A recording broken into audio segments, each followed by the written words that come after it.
Good evening प्रिय विद्यार्थियों, नई वीडियो सीरीज में आपका स्वागत है। आज से मैं आप सबों के लिए इतिहास पढ़ाने वाला हूं क्लास 10th के लिए। तो अगर आप क्लास 10th में यानी 10वीं से अपनी परीक्षा की तैयारी कर रहे हैं तो ये पूरा का पूरा वीडियो आपके लिए बहुत ज़्यादा इम्पोर्टेंट है, क्योंकि ये जो सेशन 2022 और 23 के विद्यार्थियों के लिए है, मैंने एक स्पेशल वीडियो सीरीज शुरू किया। इससे भी पहले मेरे चैनल पर यूरोप में राष्ट्रवाद का वीडियो अवेलेबल है, लेकिन फिर भी मैंने नए सिरे से आप सबों को पढ़ाने का प्रयास कर रहा हूं ताकि आपका ऑब्जेक्टिव क्लियर हो सके। कई सारे ऐसे बोर्ड है जिसमें अब परीक्षा को दो टर्म में बांट दिया गया है। जैसे कि मैं जैक बोर्ड की बात करूं तो उसमें आपकी परीक्षा 2 टर्म में लिया जाएगा। पहला टर्म 1 होगा और दूसरा होगा टर्म 2। तो टर्म 1 और टर्म 1 में आपसे ऑब्जेक्टिव सवाल पूछा जाएगा और टर्म 2 में सब्जेक्टिव सवाल पूछा जाएगा। तो आपको ऑब्जेक्टिव तैयारी के लिए चैप्टर को पूरे डिटेल में आपको पढ़ना पड़ेगा ताकि आप चैप्टर को समझ सकें।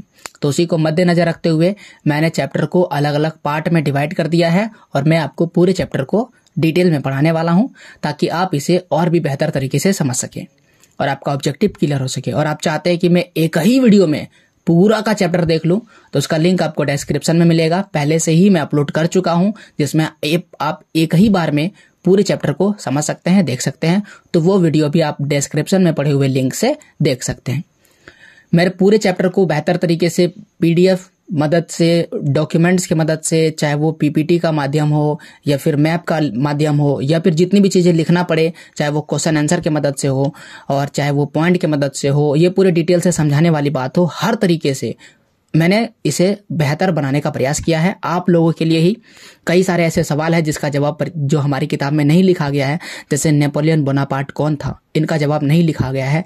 उसी प्रकार से राष्ट्रवाद का अर्थ क्या है, राष्ट्रवाद क्या है, तो ऐसे कई सारे सवाल है जिनका जवाब जब आप बुक पढ़िएगा या फिर आप पूरा वीडियो देखिएगा तो आपको कुछ चीजें समझ में नहीं आएगा। तो उसके लिए मैंने स्पेशल क्वेश्चन आंसर की तरह आपके लिए ये पूरा वीडियो तैयार किया है। तो पहले आपको कुछ शब्द बताते चलेंगे जो परीक्षाओं के लिए बहुत ज्यादा इंपॉर्टेंट है। वैसे आप बुक भी पढ़ सकते हैं साथ ही साथ। अगर मैं आपको बुक दिखाने की बात करूं तो ये वो बुक है, आप ये चैप्टर देखे ही होंगे। ये फ्रांसीसी क्रांति का जो चैप्टर है ये रहा, यूरोप में राष्ट्रवाद का उदय, पहला चैप्टर है। पहले तो फोटो दिया गया है, किताब अगर आप देखते हैं तो ये फोटो है, फ्रेडरिक सरयू द्वारा बनाया गया चित्र है और इसमें दिखाया गया है कि किस प्रकार से पूरी दुनिया में आजादी आ चुका है, मोनार्की खत्म हो रहा है। मोनार्की का मतलब होता है राजा वाला शासन, देख सकते हैं राजा का ताज वगैरह फेंका हुआ है, तो राजा का शासन खत्म हो रहा है और पूरी दुनिया में लोकतंत्र आ रहा है।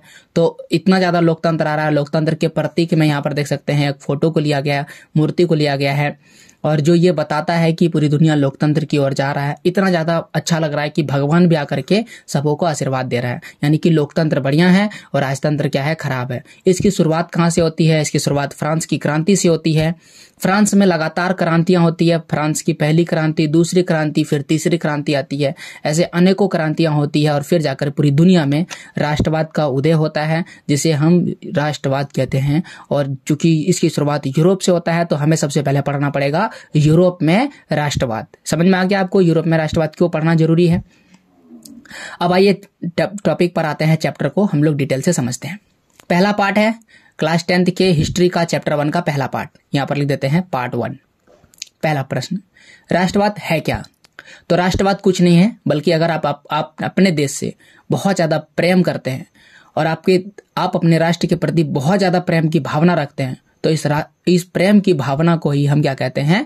राष्ट्रवाद कहते हैं। जैसे कि भगत सिंह अपने देश से इतने प्रेम थे कि उन्होंने अपने देश के लिए शहीद हो गए, वो अपने देश के लिए शहीद हो गए। तो हमारे स्वतंत्रता सेनानी हैं, हमें इन्हें पूजना चाहिए। आज इन्हीं के बदौलत हम आजाद जी रहे हैं, अपने खुल के आनंद ले रहे हैं, हमें कोई रोक नहीं रहा है, हमें कोई टोक नहीं रहा है।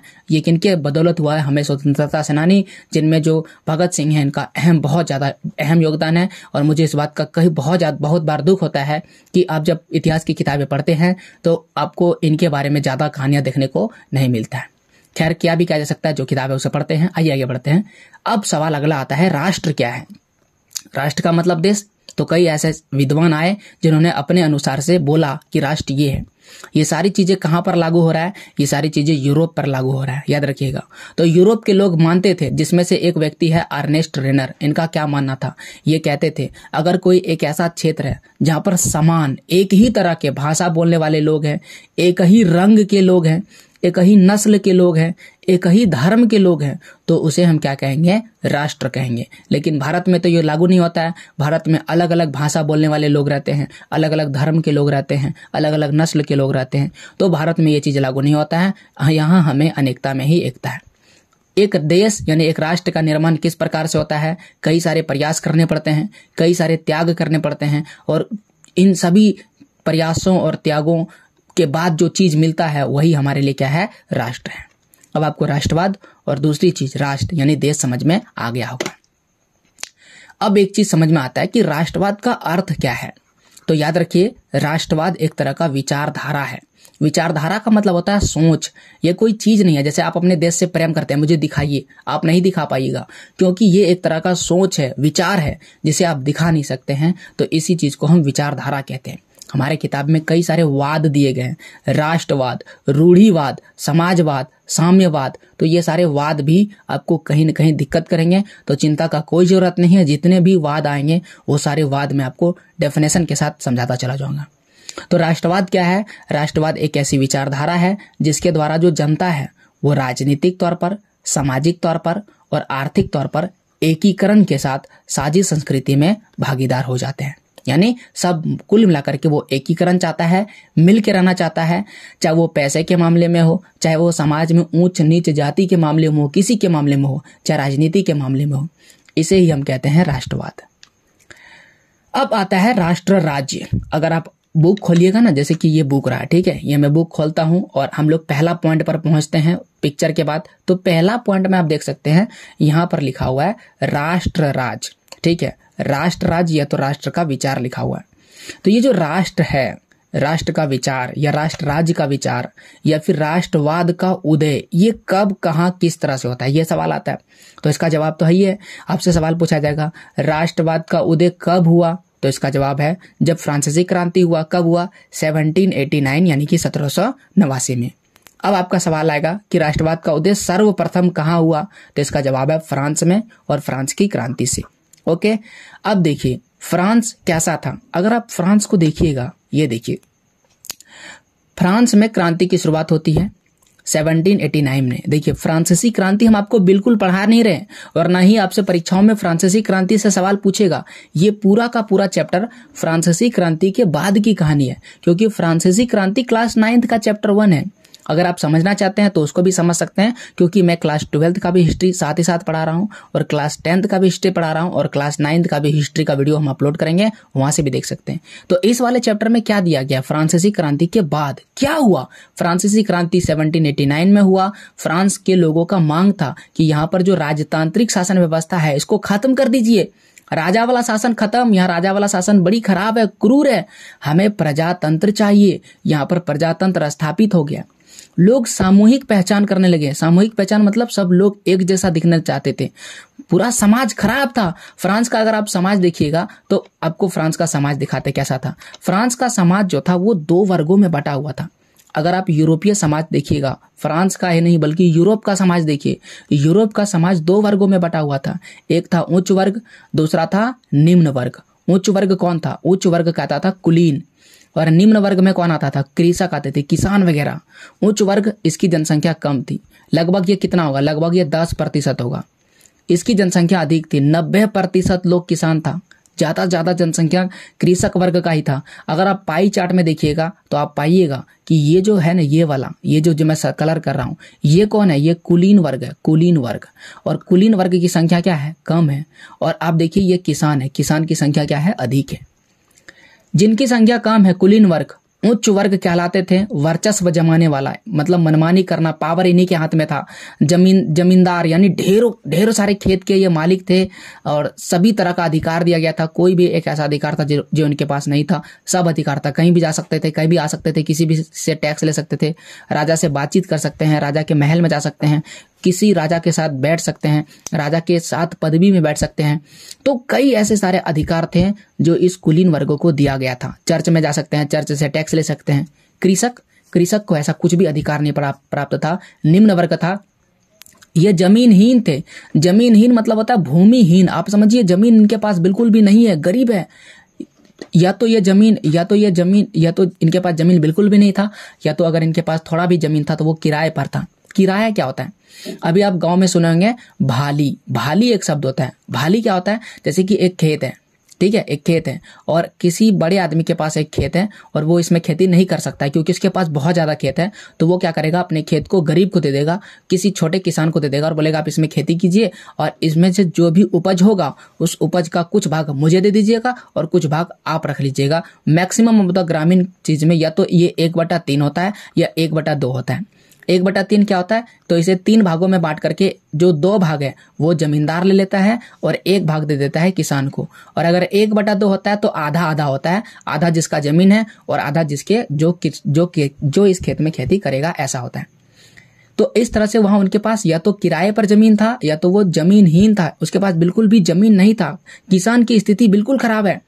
इनको किसी भी प्रकार का अधिकार नहीं था। यहां तक कि जब जो आजादी मिली, जब प्रजातंत्र को खत्म किया गया, लोकतंत्र को लाया गया, प्रजातंत्र को लाया गया, मतलब कि राजतंत्र को खत्म करके प्रजातंत्र लाया गया, लोकतांत्रिक शासन व्यवस्था लाया गया, उस समय भी इसे अधिकार नहीं दिया गया। बोला जिसके पास पैसे हैं, जो अमीर, और कौन है? अमीर और प्लस पुरुष है, तभी जाकर के आपको अधिकार मिलेगा। इनके पास बिल्कुल भी अधिकार नहीं था। आप देख रहे हैं समाज बिल्कुल ही खराब है। समाज बिल्कुल ही क्या है? खराब है।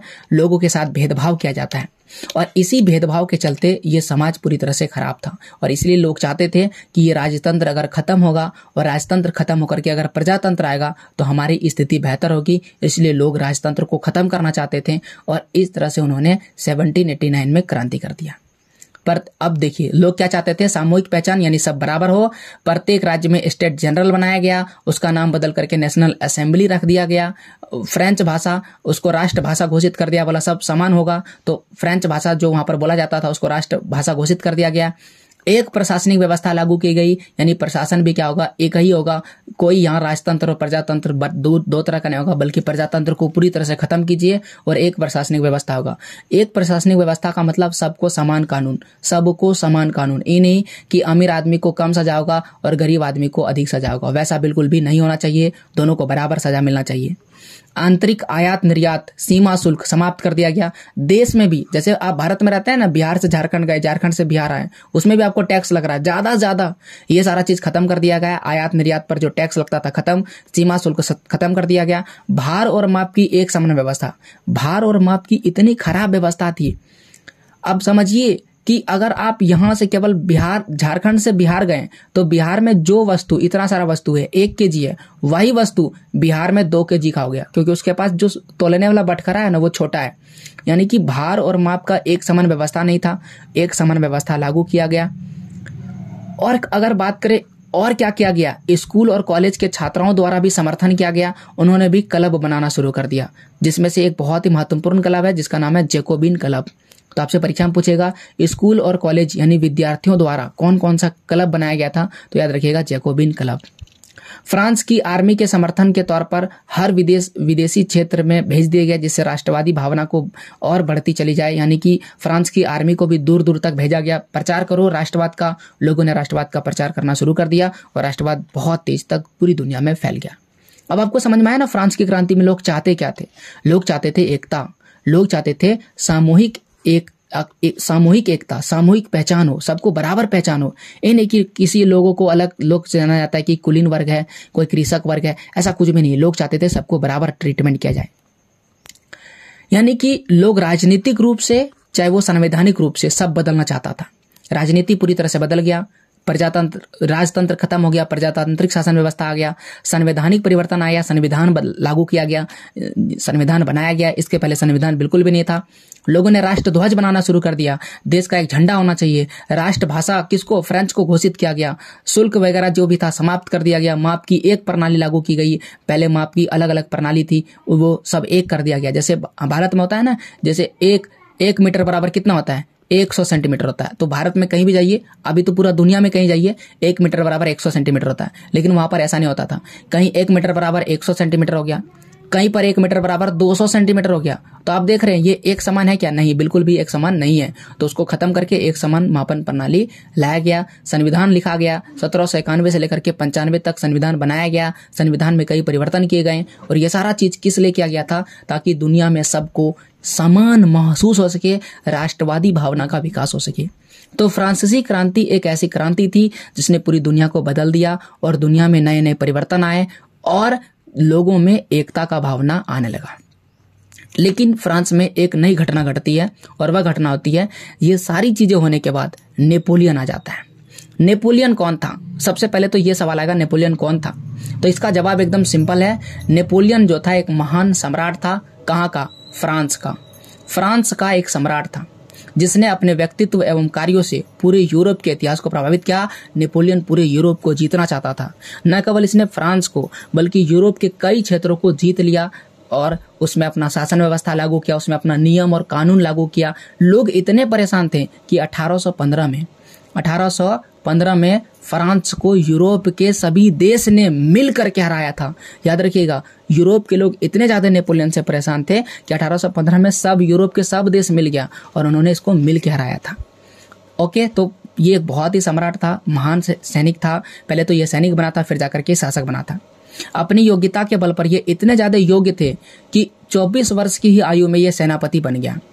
कई युद्धों में फ्रांसीसी सेना को जीत दिलाई। वो अपार लोकप्रियता हासिल कर लिया, बहुत ज्यादा फेमस हो गया। लोकप्रियता का मतलब क्या होता है? फेमस होता है, बहुत ज्यादा फेमस हो गया। फिर उसने पीछे मुड़ करके नहीं देखा और आगे चल के वो फ्रांस का शासक बन गया। पीछे मुड़ के नहीं देखने का मतलब वो कभी भी हारा नहीं, कभी वो गिरा नहीं और वो धीरे धीरे फ्रांस का शासक बन गया। जैसे ही नेपोलियन यहाँ आया वैसे ही क्या हो गया, नेपोलियन ने सब चीज बदल दिया। नेपोलियन देखिए 1791 से 95 तक तो संविधान बना गया, संविधान लिखा गया, तैयार किया गया। 1799 में चतुर्थ संविधान का प्रथम कौंसुल जो है वो तैयार किया गया। ये क्या था? ये देखिए एक तरह ग्रुप था, ठीक है। कौंसुल क्या होता है? एक तरह का ग्रुप था। वह एक ऐसा समूह था जो चाहता था कि राष्ट्रवादी भावना आए। जितना भी प्रशासन था उसमें बहुत ज्यादा क्रांतिकारी सिद्धांत लाए। तानाशाही शासन ला दिया। किसने? नेपोलियन ने। और इस नेपोलियन ने क्या कर दिया, इन्होंने अपना एक अलग नियम कानून का एक लिस्ट तैयार कर दिया जिसे नेपोलियन संहिता कहा जाता है। और ये 1804 में आया था, इसलिए हम नेपोलियन संहिता 1804 कहते हैं, या तो हम इसे नेपोलियन कोड भी कहते हैं। याद रखिएगा, नेपोलियन कोड। नेपोलियन कोड ये क्या है? हम बोले ना, जो नेपोलियन था ये तानाशाह बनना चाहता था, पूरी तरह से लोगों को बर्बाद करना चाहता था। लोगों को ऐसा लगना चाहता था कि लोगों को अपने फेवर में करे। तो लोगों के लिए क्या किया गया? सबसे पहले जो कानून के समक्ष सब असमान था, अमीर आदमी को अधिक पावर, अधिक अधिकार था, गरीब आदमी को कम पावर था, गरीब आदमी कहीं भी जा नहीं सकते, आ नहीं सकते थे, बोला सब समान है। कानून के समक्ष सब में क्या है? समानता है। लोगों को लगने लगा कि नेपोलियन बहुत ही अच्छा काम कर रहे हैं। जितना भी सामंती व्यवस्था था, जागीरदारी व्यवस्था था, उसको समाप्त कर दिया गया। जागीरदारी क्या होता है? जागीरदारी इसके तहत किसानों और जमींदार और उद्योगपतियों द्वारा तैयार सामान कुछ हिस्सा करके कुछ हिस्सा जो है कर मतलब होता है टैक्स। कर का मतलब क्या होता है? टैक्स के रूप में सरकार को देना पड़ता था। चाहे वो किसान हो, चाहे वो जमींदार हो, चाहे वो उद्योगपति, सबको टैक्स देना पड़ता था। किसको? राजा को। उस समय सरकार कौन था? राजा था। और यहां तक कि कई बार किसानों से जमींदार और उद्योगपति ये भी टैक्स लेते थे। जिसके जमीन में खेती कर रहे हैं वो लोग भी टैक्स लेते थे। तो इससे छुटकारा मिल गया। लोगों को लगा बहुत अच्छा काम कर रहा है। सामंती व्यवस्था जो बिल्कुल खराब व्यवस्था था, सामंती व्यवस्था एक ऐसी व्यवस्था था जिसमें लोगों से बेकार में काम करवाया जाता था। जिस तरह से भारत में बेगार व्यवस्था था ना, वैसे वहां पर सामंती व्यवस्था था। यानी कि आपसे काम करवा लिया, उसके बदले में ना पैसे दिया, ना अनाज दिया, और साथ ही साथ आपको जबरदस्ती काम करना ही पड़ेगा। तो ये सारी व्यवस्था को खत्म कर दिया। कहां पर?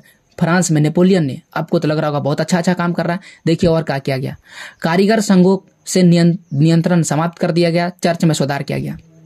जो कारीगर होते थे वो किसी संघ में काम करते थे और उसको उसी के संघ में रहना पड़ता था। कभी वो घर नहीं जा पाते थे और उनके नियम कानून को फॉलो करना पड़ता था। काम का घंटा बहुत ज्यादा था। यहाँ तक कि कई ऐसे मजदूर थे जिन्हें रात और दिन दोनों बार काम करना पड़ता था। तो इनसे उनको नियंत्रण करवा दिया गया। चर्च में सुधार किया गया। चर्च भी टैक्स लेता था।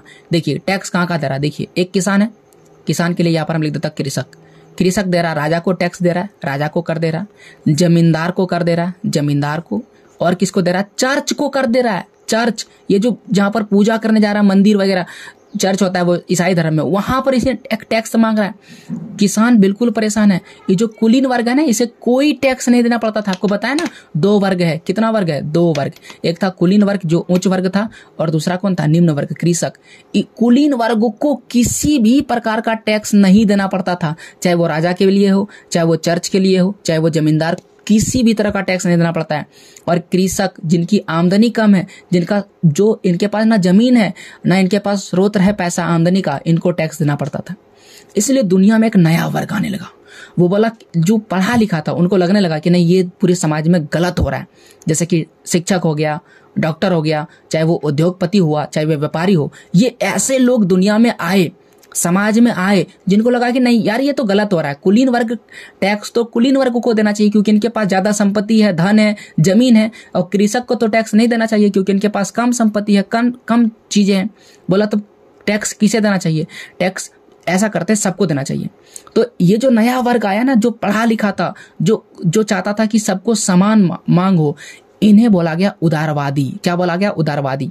तो अलग अलग तरह का विचार होता है, जो नए विचारों को सोचता है उसे हम क्या कहते हैं? उदारवादी कहते हैं। आगे हम आपको उदारवादी समझाएंगे। ये जो नया वर्ग कहलाया, ये क्या कहलाया? मध्य वर्ग। मध्य वर्ग। और ये मध्य वर्ग कब बना? 19वीं शताब्दी से पहले ही दुनिया में ये सारी चीजें बनने लगा था। और मध्य वर्ग ने क्या किया? फ्रांस में क्रांति को और ज्यादा तेज कर दिया। तो नेपोलियन जो है इन सब के लिए काम कर रहा था, और लोग नेपोलियन को बहुत ज्यादा जो पसंद कर रहे थे। परिवहन में सुधार किया गया, यातायात को सुधार दिया गया, संचार सुविधा यानी कि जैसे फोन वगैरह जो है, कंप्यूटर वगैरह, ये किस में आते हैं? संचार में आते हैं। इनको सुधारा गया। उसमें उतना ज्यादा तो मोबाइल और कंप्यूटर ज्यादा था नहीं, तो उसमें पेपर वगैरह जो भी चीजें सूचना एक जगह से दूसरी जगह पहुंचाने के लिए था, उनमें बहुत ज्यादा सुधार किया गया।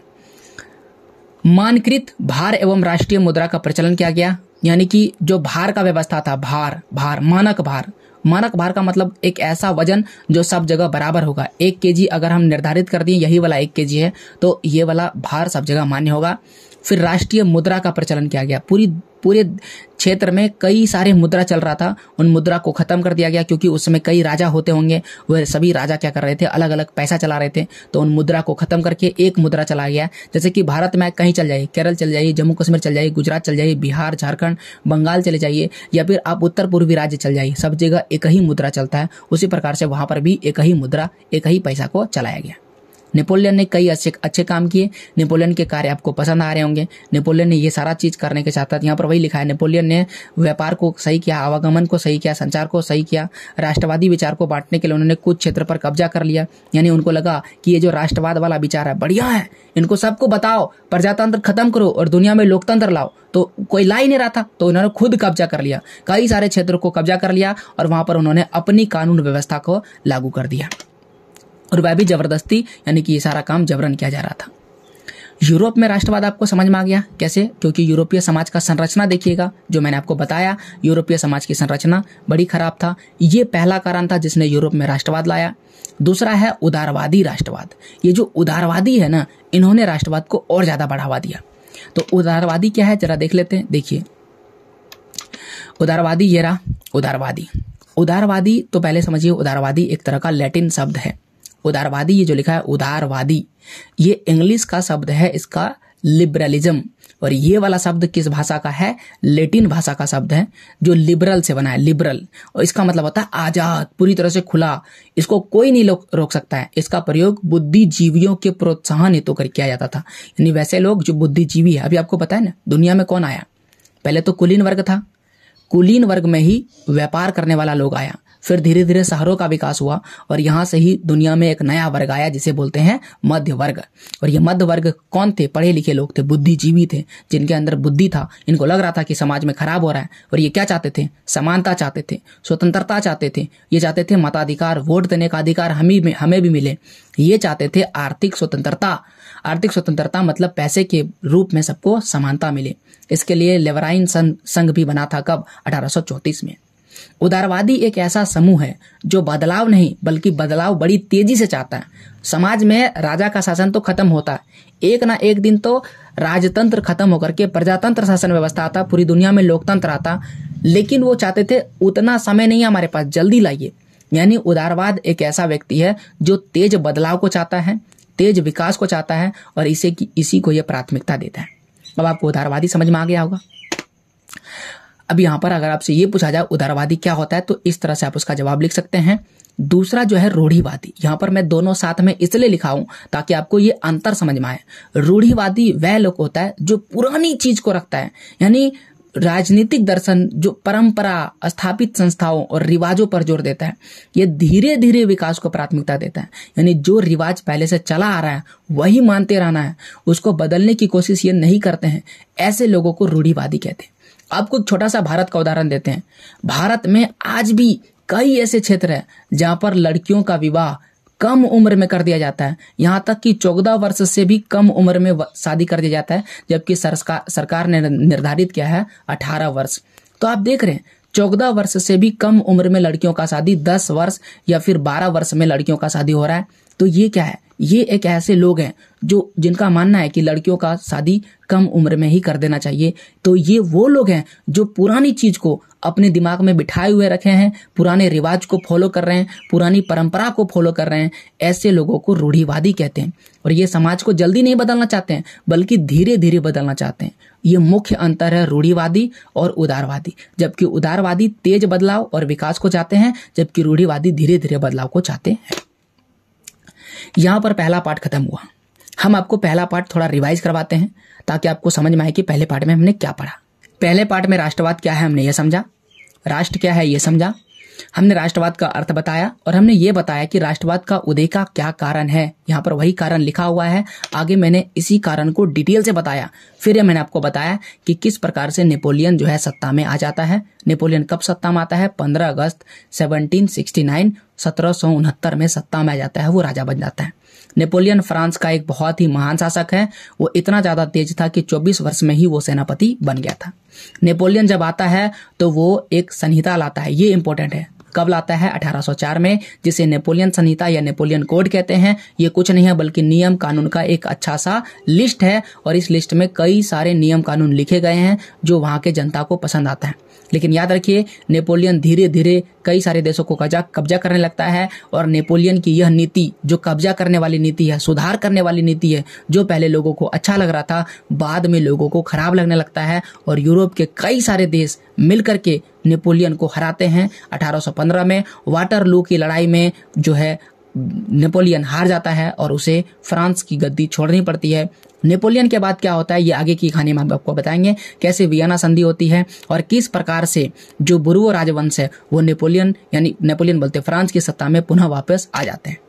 आपको बता दिए नेपोलियन ने जो भी परिवर्तन किए थे उसमें जागीरदारी व्यवस्था को खत्म करना और सामंती व्यवस्था को खत्म करना था। ये मैंने बता दिया था जागीरदारी व्यवस्था क्या होता है। फिर मैंने आपको बताया कि यूरोप में राष्ट्रवाद जो आया इसके क्या कारण थे, क्या कारण हो सकते हैं। यहाँ पर वो कारण मैंने आपको लिखा है। तो यूरोप की संरचना, समाज की संरचना खराब थी, जैसे मैं समाज की संरचना के बारे में बताया। फिर मैंने आपको बताया कि ये उदारवादी राष्ट्रवाद के जो लोग आए थे, जो नया मध्य वर्ग आया, उसने समाज को बदल दिया। तो ये भी हम आपको बताया था नया मध्य वर्ग कौन होता है। फिर मैंने आपको बताया कि रूढ़िवादी लोग जो थे इसकी परंपरा को खत्म करना था, क्योंकि कुछ लोग पुराने परंपरा को ही जीवित रखना चाहते थे, तो इसके चलते ही समाज बदला हुआ। एक और पॉइंट आता है, याद रखिएगा, क्रांतिकारी। कुछ ऐसे लोग थे जो क्रांतिकारी थे, जैसे कि भारत के समक्ष में आप देखिएगा तो भगत सिंह, सुभाष चंद्र बोस, चंद्रशेखर आजाद, चाहे और भी कई सारे स्वतंत्रता सेनानी हैं। ये लोग बदलाव नहीं बल्कि तुरंत बदलाव चाहते थे और ये क्रांतिकारी थे। बाकी लोगों की तरह सहते नहीं थे बल्कि खुल के विरोध करते थे और प्रत्येक क्षेत्र में ये चाहते थे कि मैं दब करके नहीं रहूं। वैसे ही कई सारे ऐसे क्रांतिकारी थे जिसका आपको आगे चल के नाम मैं बताऊंगा। वो सारे क्रांतिकारी जैसे कि जोसेफ मैजनी, जोसेफ गैरिबॉल्ड, ये सारे वो क्रांतिकारी है जिन्होंने क्रांति के जरिए समाज में नए परिवर्तन लाने का प्रयास किया। और इससे ही ये चैप्टर का परिचय, इससे ही वहां पर क्या हुआ, समाज में परिवर्तन आया। और ये क्या है, इस चैप्टर का परिचय है और मैंने आपको इस पूरे चैप्टर का परिचय दिया। कैसा लगा वीडियो आप हमें कमेंट करके जरूर बताइएगा। पूरा वीडियो देखने के लिए थैंक यू। और सबसे महत्वपूर्ण बात, इस चैनल को तो सब्सक्राइब कीजिएगा ही, लेकिन अगर आप डिटेल में एक एक क्वेश्चन का एक्सप्लेनेशन चाहते हैं तो अभी क्लासेस डाउट्स मेरा एक पर्सनल चैनल है जहां पर मैं केवल और केवल क्वेश्चन आंसर अपलोड करता हूं। तो उस चैनल को भी सर्च करके आप सब्सक्राइब कीजिए, हमारा सपोर्ट कीजिए। पूरा वीडियो देखने के लिए थैंक यू। मिलते हैं आपसे अगले वीडियो में, तब तक के लिए जय हिंद, जय भारत, वंदे मातरम।